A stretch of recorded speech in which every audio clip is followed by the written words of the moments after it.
risau. Kak Yati dekat nombor 5. Sementara saya dekat 29. 6116 pounds.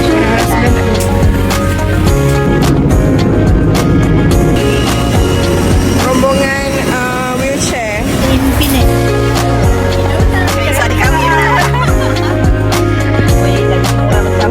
Elmi muka Penang ni.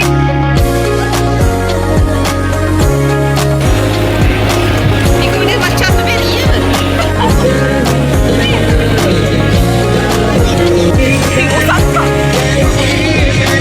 Bukan gambar, ada video.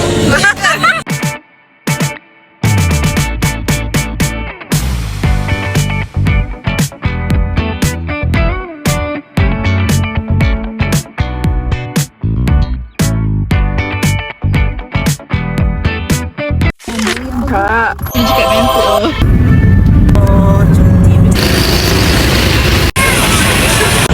Alright, so kita start hari ni dengan breakfast dekat makan pagi. Inilah menu yang kita order. Ada mi curry, ada lontong, ada pisau Chinese. Jom kita cuba. Ini air teh ais madu dengan teh ais. Jemput makan.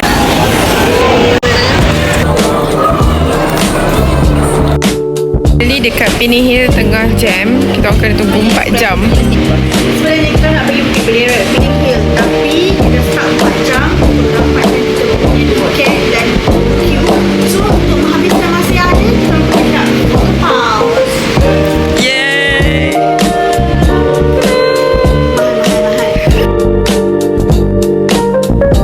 Yay, finally boleh masuk. Finally ya, selepas 4 jam kita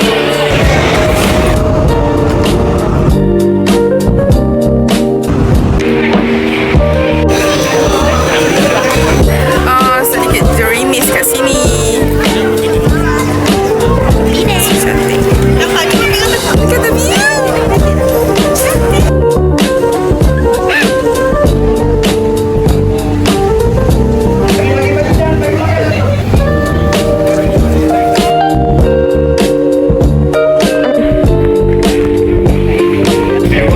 Kita dekat Habitat.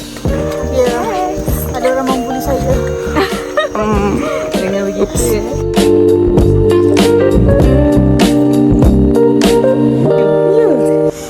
Bau pandan. Oh my god, so nice. Dia di dalam beg lah. Selepas nombor 7 kan? Iya benar. Harap-harap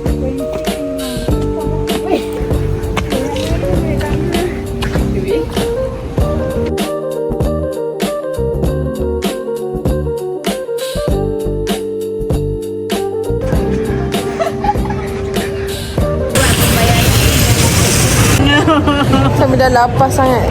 dan beraturnya sepanjang